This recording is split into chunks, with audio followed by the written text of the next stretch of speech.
بسم الله الرحمن الرحيم.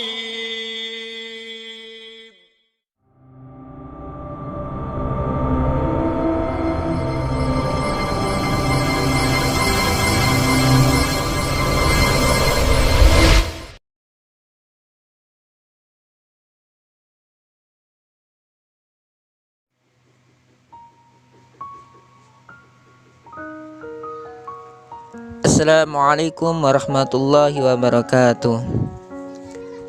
Bismillahirrahmanirrahim. Alhamdulillahirabbil alamin. Assalatu wassalamu ala asrafil anbiya'i wal mursalin wa ala alihi wa sahbihi ajma'in. Wa la haula wa la quwata illa billahil aliyil azim. Syukur alhamdulillah, malam ini kita bisa bertemu kembali dalam kajian Daurah Ta'lim Naturasi fi Kutubil Ulumul Hadis. Dan insyaallah hari ini kita akan melanjutkan kajian kita membahas kitab Taisir Mustalahul Hadis. Baiklah, sekarang kita mulai dari muqaddimah kitab ya. Silahkan teman-teman buka ya kitabnya dan siapkan peralatan tulis untuk mencatat. Oke, kita mulai sekarang. Bismillahirrahmanirrahim. Nubadzatu tarikhiyati an nus'ati ilmil mustalahi wal atwaril lati murabbiha. Nubadzatu tarikhiyah an nus'ati ilmil mustalah wa atwaril lati murabbiha.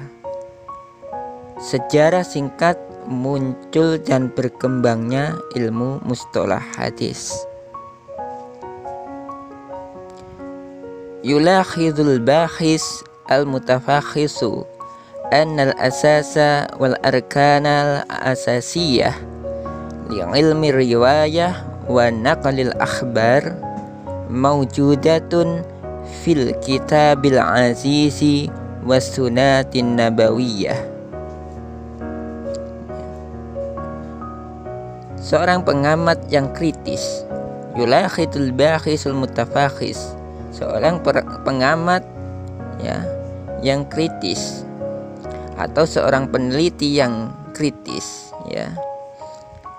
Annal asasa wal arkanal asasiyah ya, pasti akan mendapati bahwa dasar-dasar pokok ilmu riwayah li ilmi riwayati wa naqlil akhbari, mengenai ilmu riwayah dan penyebaran hadis atau khabar, maujudatun fil kitabil aziz wa sunatin nabawiyah, itu terdapat di dalam Al-Quran dan sunnah Nabi.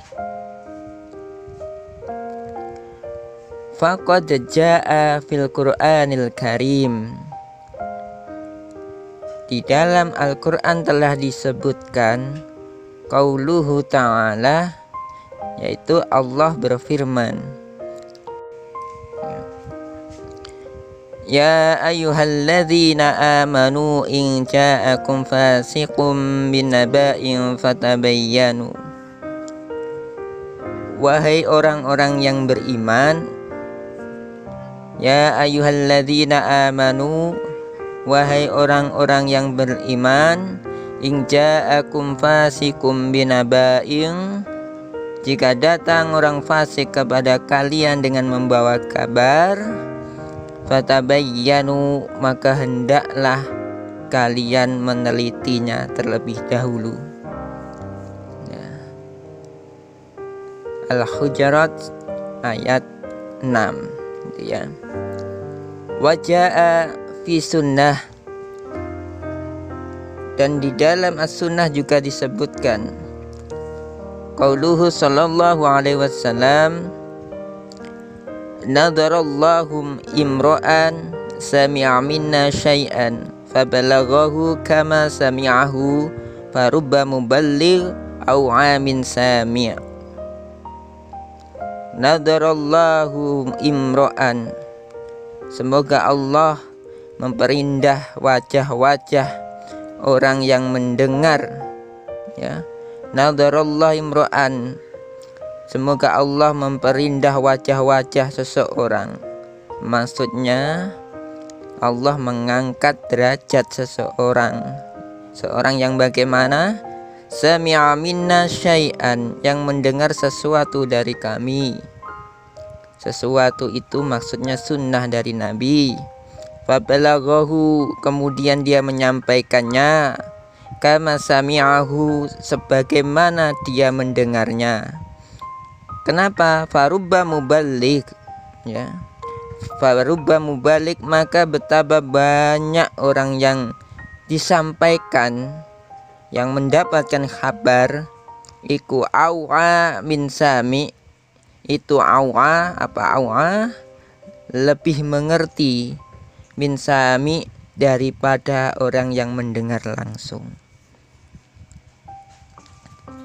Wa fi riwayah, ya. Di dalam riwayat yang lain, farubba hamilil fikhi ila man huwa afqahu min. Farubba hamilin fikih, betapa banyak orang yang mempunyai pengetahuan, hamilin fikih, yang membawa pengetahuan.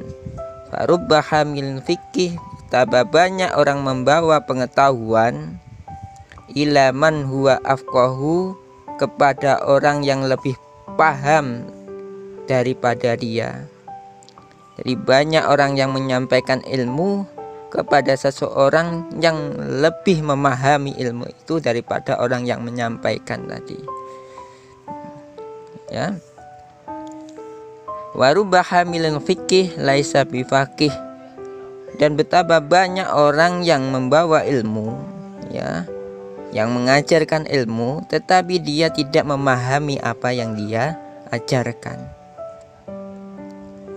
Nah, dasar di sini berarti setiap ilmu itu wajib untuk disampaikan, karena bisa jadi dengan menyampaikan ilmu itu maka orang tersebut bisa memiliki pemahaman yang lebih baik dan akhirnya ilmu itu lebih bisa berkembang, ya.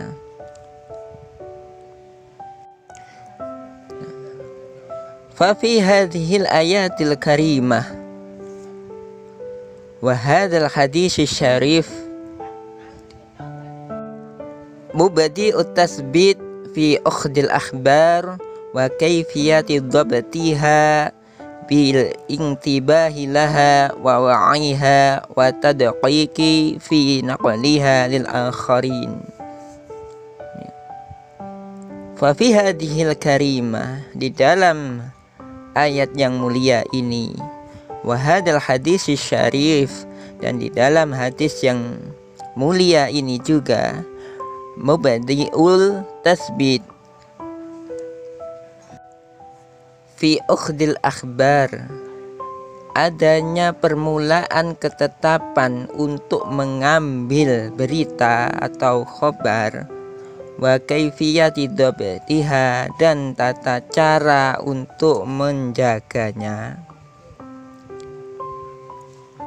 bil intibahi, secara hati-hati, bil intibahi laha, secara hati-hati, wa wa'iha, dan juga menjaga, wa tadqiqi fi naqlilha, dan menyampaikannya ke lil akharin, kepada orang lain. Oke, jadi pada ayat dan hadis di atas terdapat dasar ketetapan dalam mengambil suatu kabar dan menyimpannya secara hati-hati serta memahaminya dengan baik dan menyampaikan kepada orang lain secara benar. Nah, hal itu tercermin pada ayat Al-Hujurat ayat 6 tadi, ya. Dari surat Al-Hujurat ayat 6 tadi kita dianjurkan untuk fatabayyanu, yaitu meneliti terhadap apa yang datang kepada kita berupa pemberitaan, ya. Kemudian di dalam sunnah Nabi, ya, Nabi itu memberitahukan kepada kita bahwa farubba muballigh au amin sami, banyak sekali orang yang menyampaikan suatu kabar atau hadis tetapi dia tidak memahami isi dari hadis itu, sehingga kadangkala dia menyampaikannya itu belum tentu benar sesuai dengan apa yang disampaikan oleh Rasulullah. Nah, dari situ kemudian kewajiban umat Islam ketika menerima ya hadis-hadis dari Nabi, maka wajib untuk mengadakan penelitian, dan disinilah menjadi cikal bakal adanya ilmu mustalah hadis ini muncul, gitu ya. Oke, kita lanjutkan lagi. Sekarang kita masuk ke sikap para sahabat terkait dengan hadis Nabi. Wa imtisalan li amrillahi ta'ala wa rusulihi sallallahu alaihi wasallam, faqad kana as-sahabatu radhiyallahu anhum yatasabbituna fi naqlil akhbar wa qabuliha, ya, sebagai wujud dari ketaatan kepada Allah, wa imtisalan li amrillahi ta'ala, sebagai wujud, ya, ketaatan kepada perintah Allah, wa rasulihi, dan utusan Allah. Faqad kana as-sahabatu radhiyallahu anhum yatasabituna fi naqlil akhbar wa qabuliha. Para sahabat itu sangat berhati-hati dalam menyebarkan dan menerima sebuah kabar, ya, fi naqlil akhbar, di dalam yang menyebarkan, menukil sebuah kabar atau hadis Nabi, wa qabuliha, dan juga menerimanya. Mereka sangat berhati-hati. La sima idza syakku fi sadqin naqili laha, ya, terutama ketika mereka merasa ragu akan kejujuran orang yang membawa kabar tersebut, ya. Fadhhara bina'un ala hadha mawdu'il isnad wa qayyimatihi fi qabulil akhbari aw raddiha.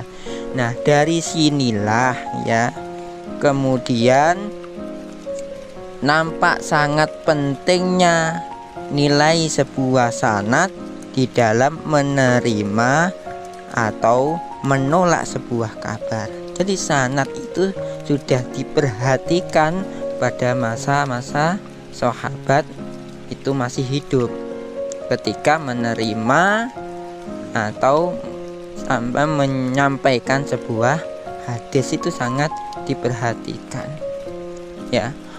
Hal ini tercermin pada muqaddimahnya kitab Sahih Imam Muslim.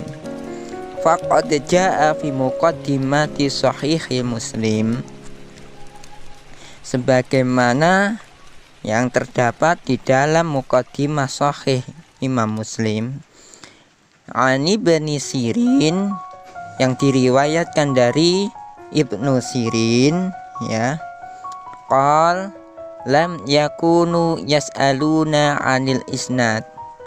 Para sahabat dahulu tidak pernah bertanya tentang isnad. Awalnya tidak bertanya tentang sanad. Falamma waqa'atil fitnah, tetapi setelah terjadinya banyak fitnah di dalam kalangan umat Islam, qalu, maka mereka kemudian berkata, samulana rijalakum, sampaikan kepada kami sanad-sanad kalian, gitu ya. Jadi setelah terjadinya fitnah, mereka mulai mempertanyakan sanad. Fayanzuru ila ahli sunnah fayukhadu hadisahum, dan jika mereka melihat ya bahwa yang menyampaikan atau sanad-sanad itu ya dari golongan ahlu sunnah, maka mereka menerima hadisnya itu ya. Wayang zuru ila ahlil bad'i ya, tetapi jika mereka melihat bahwa yang menyampaikan itu ahli bid'ah, fala yu'khadhu hadisahum, maka mereka akan menolak hadis-hadis yang disampaikan. Wa bina'u ala annal khabar la yuqbalu illa ba'da ma'rifati sanadihi. Ya, atas dasar ini yaitu apa? Annal khabara la yuqbalu illa ba'da ma'rifati sanadi, bahwa sebuah pemberitaan, sebuah hadis, sebuah khabar tidak akan diterima kecuali setelah diketahui sanadnya.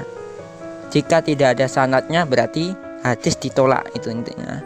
Atas dasar kaidah ini kemudian faqad zahara, maka kemudian muncul ilmu jarhi wa ta'dili, yaitu ilmu jarah wa ta'dil. Jadi asal usul ilmu jarah wa ta'dil karena keprihatinan umat Islam terhadap banyaknya orang yang meriwayatkan hadis itu secara palsu. Jadi banyak hadis-hadis palsu yang beredar, kemudian banyak ahli bid'ah, sehingga mulai dipertanyakan kejujuran dari setiap perawinya. Mulai itulah kemudian mulai muncul ilmu jarah wa ta'dil. Wal kalamu ala ruwah, dan pembicaraan terkait dengan rawi mulai dibicarakan. Mana rawi yang sikoh, mana rawi yang tidak sikoh, gitu ya. Mana yang adil, kurang adil, mana yang dobit, itu ya. Mana yang kadzab, ya. Mana yang dajjal, ya. Dajjal itu embahnya kadzab, gitu ya. Wa ma'rifatu mutasili, dan ilmu tentang mutasil au munqati' minal asanid, ya. Jadi pengetahuan tentang mutasil dan munqati'-nya sanad, putus nyambungnya sebuah sanad.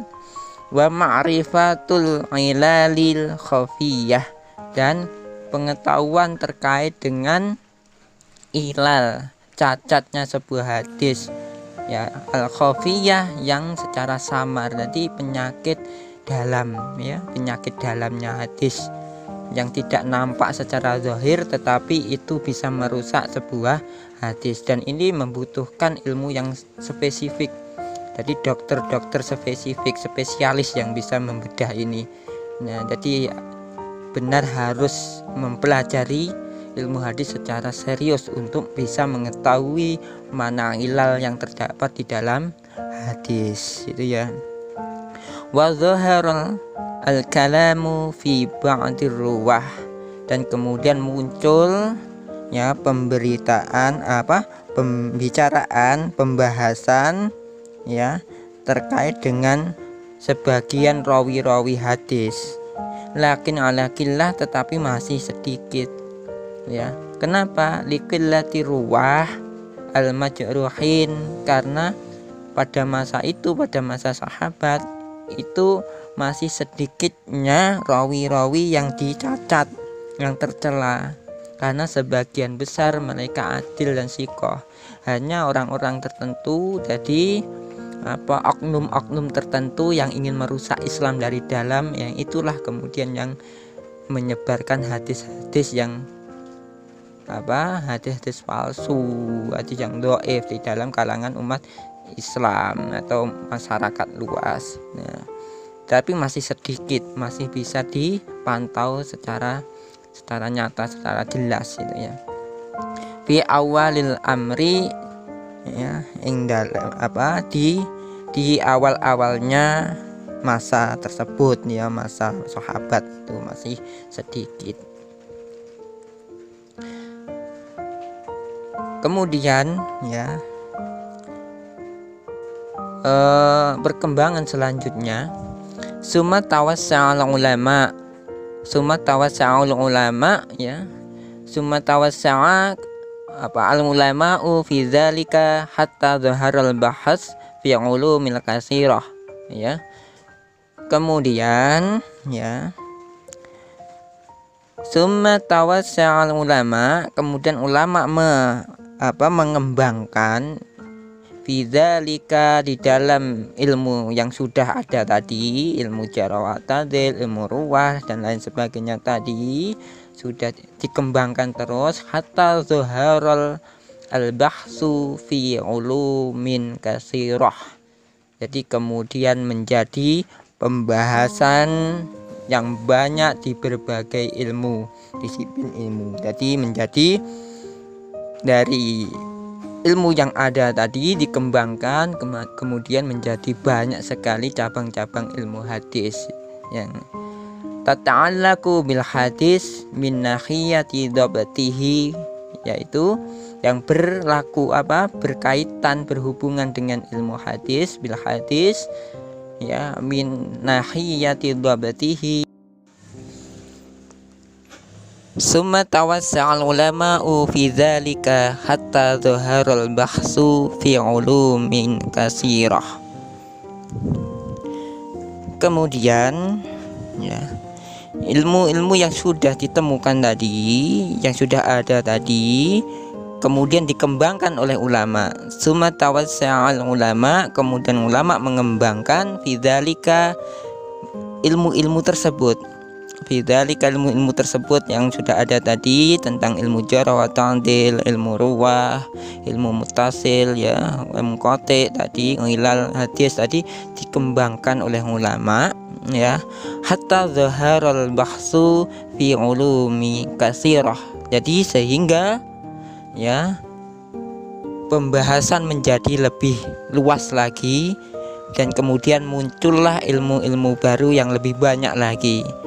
Tata'allaqu bil hadis, yang berkaitan dengan hadis Nabi, min nahiyati dhabtihi, yaitu yang berkaitan dengan penjagaan hadis melalui penulisan, wa kaifiyati tahmilihi wa adaih, dan tata cara bagaimana menerima dan menyampaikan hadis juga, wa ma'rifati nasikhih min mansukhih, dan pengetahuan terkait dengan nasikh dan mansukh. Nasikh itu yang menghapus, jadi hukum-hukum yang dihapus ya, hadis yang isinya menghapus hukum-hukum, min mansukhi, dari hadis-hadis sebelumnya yang hukumnya dihapus oleh hadis yang datang belakangan.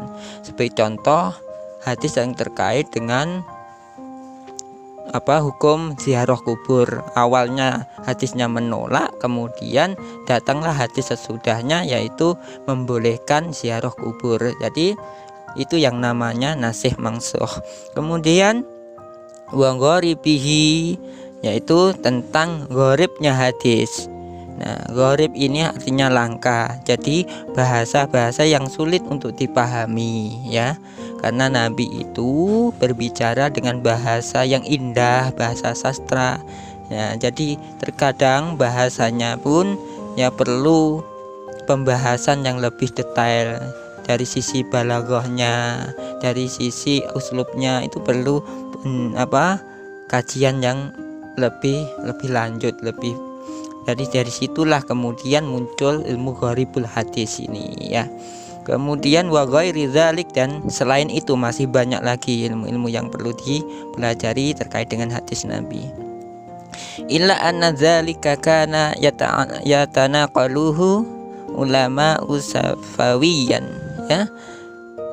Illa anna dzalika, tetapi semua itu ya yang sudah dibicarakan tadi, karena yatanaqaluhul ulama ya, ilmu-ilmu itu masih disebarkan, masih dibicarakan syafawiyan melalui diskusi-diskusi verbal.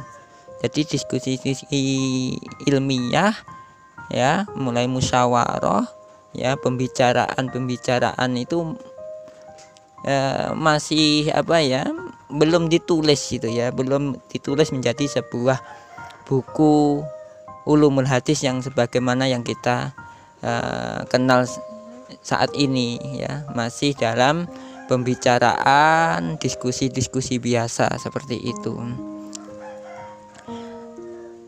Summa tatawwarul amru.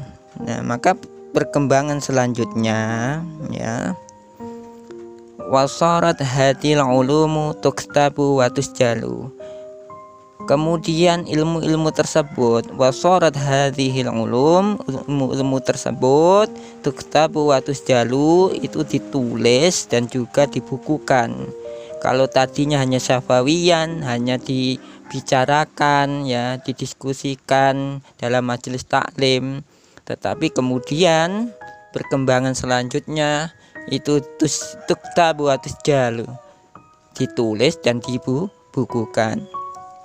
Lakin fi amkinati mutafariqah, tetapi ya, penulisan itu masih tersebar di berbagai tempat.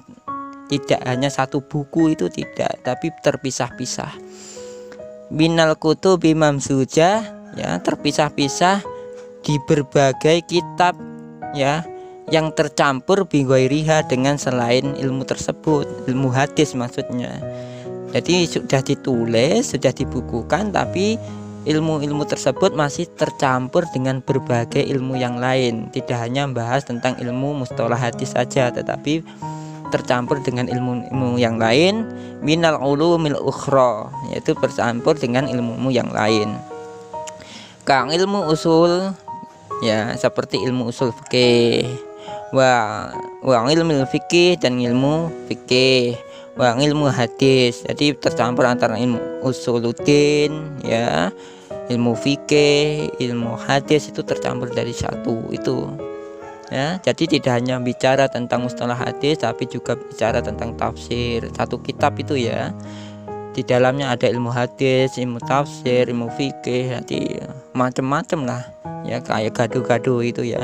Nah, tapi masih seperti itu gitu ya awal-awalnya ya. Misli kitab risalah, contohnya seperti kitab ar-risalah, wa kitabil dan kitab al li Imam Syafi'i, karya Imam Syafi'i. Nah, Imam Syafi'i dalam kitab ar-risalah itu juga sudah ada ilmu mustalah hadis, tetapi di situ juga membahas tentang ilmu fikih, ilmu usul fikih, ilmu fikihnya juga banyak itu ya. Nanti masih tercampur lah ya, masih tercampur dengan berbagai ilmu di dalamnya. Nah, itu perkembangan pada masa Imam Syafi'i, masih tercampur seperti itu. Wa akhiran, dan akhirnya, finally gitu ya, akhirnya lama nadjatil ulum kemudian ilmu-ilmu tersebut mengalami kematangan, kesempurnaan ya dah. Wa istiqarul istilah, dan kemudian istilah-istilah mulai dibakukan ya. Yang awalnya istilah itu belum baku, kemudian dibakukan ya. Wastaqala kullu fani an ghairi, dan kemudian setiap cabang ilmu ya dikembangkan independen, menyendiri-sendiri. Jadi sudah tidak bercampur dengan cabang-cabang yang lain. Ilmu nasih mangsuh ya dikembangkan sendiri, jarah wa ta'dil dikembangkan sendiri ya, dan ilmu-ilmu lain dikembangkan sendiri. Yang awalnya tercampur gitu ya, sekarang mulai dikembangkan sendiri-sendiri. Wadzalika fi qarnir rabi'il al-hijri. Nah, semua itu ya mulai ada pengembangan ya, pembakuan istilah, kemudian ada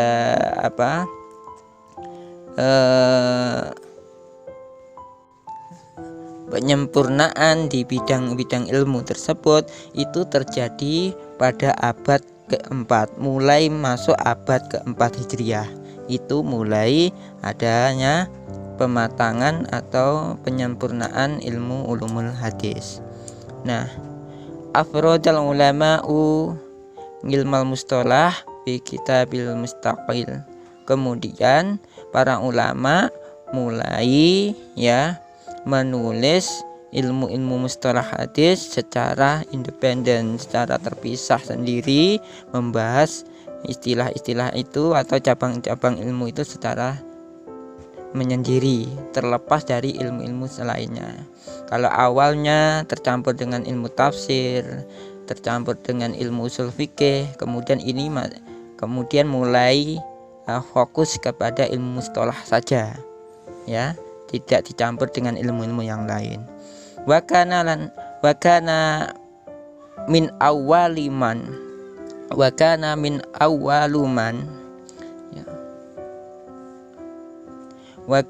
awwaluman afrodahu bitasnif, ya.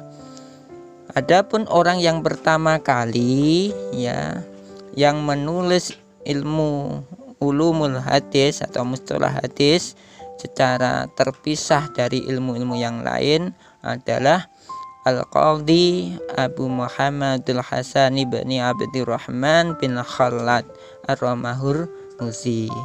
Nah, Imam Ar-Romahurmuzi inilah perintis pertama dalam menulis kitab ulumul hadis yang khusus, yang sebelumnya ya masih tercampur dengan ilmu-ilmu yang lain. Al-Mutawaffa sanatu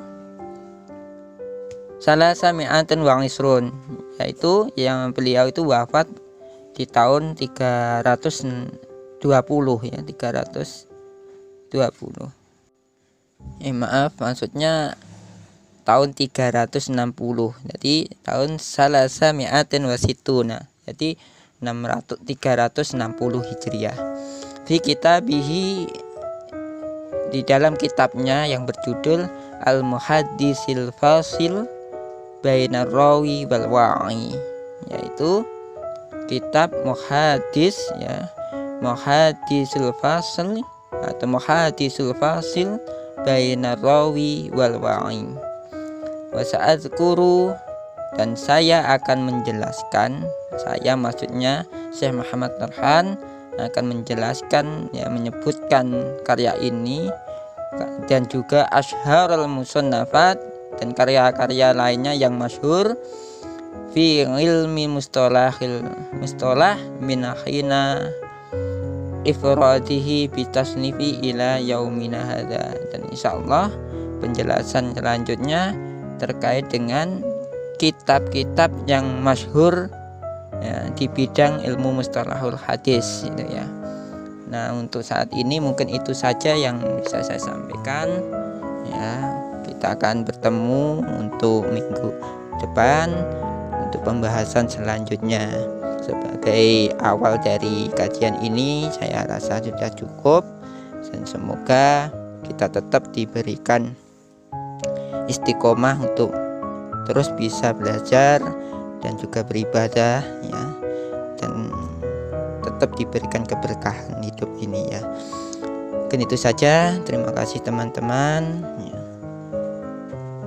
Terima kasih atas semua partisipasi teman-teman semuanya. Akhirul kalam, wassalamualaikum warahmatullahi wabarakatuh.